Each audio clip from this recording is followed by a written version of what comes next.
Hello students, আজকে শুরু করতে চলেছি বাংলা সাহিত্যের ইতিহাস থেকে দ্বিজেন্দ্রলাল রায় সম্পর্কে আলোচনা।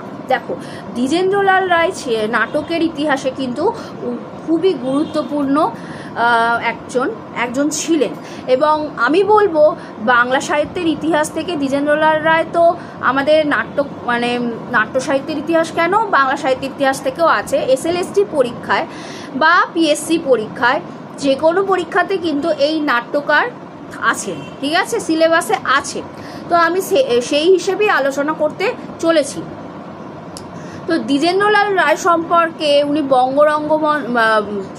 উনি যে নাট্যমঞ্চের ইতিহাসে, বঙ্গরঙ্গমঞ্চ বলতে নাট্যমঞ্চের ইতিহাসে বা নাটকের জগতের অন্যতম একজন বিশিষ্ট, এবং তার জন্ম কত সালে প্রথমে আমি আলোচনা করে নিচ্ছি। তার জন্ম হয়েছিল 1863 খ্রিস্টাব্দে।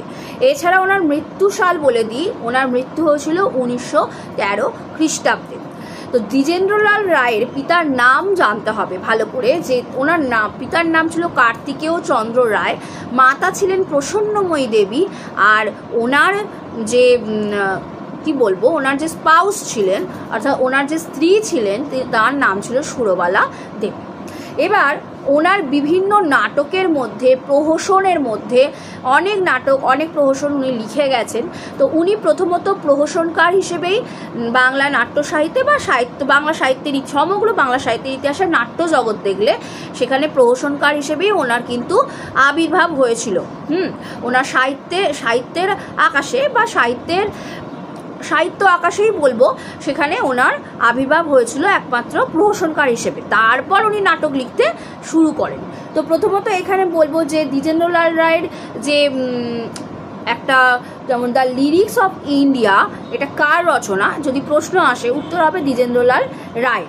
তো দ্য লিরিক্স অফ ইন্ডিয়া এটা কাকে উৎসর্গ করেছিলেন? উনি এডউইন আর্নল্ডকে অনুসরণ করে এটা উনি উৎসর্গ করেছিলেন এবং এটা প্রকাশিত হয়েছিল 1886 খ্রিস্টাব্দে। আচ্ছা, নাট্যকারের জন্ম হয়েছিল নদিয়ার কৃষ্ণনগরে, আর নাট্যকারের মাতার নাম বলেই দিয়েছি, প্রসন্নময়ী দেবী।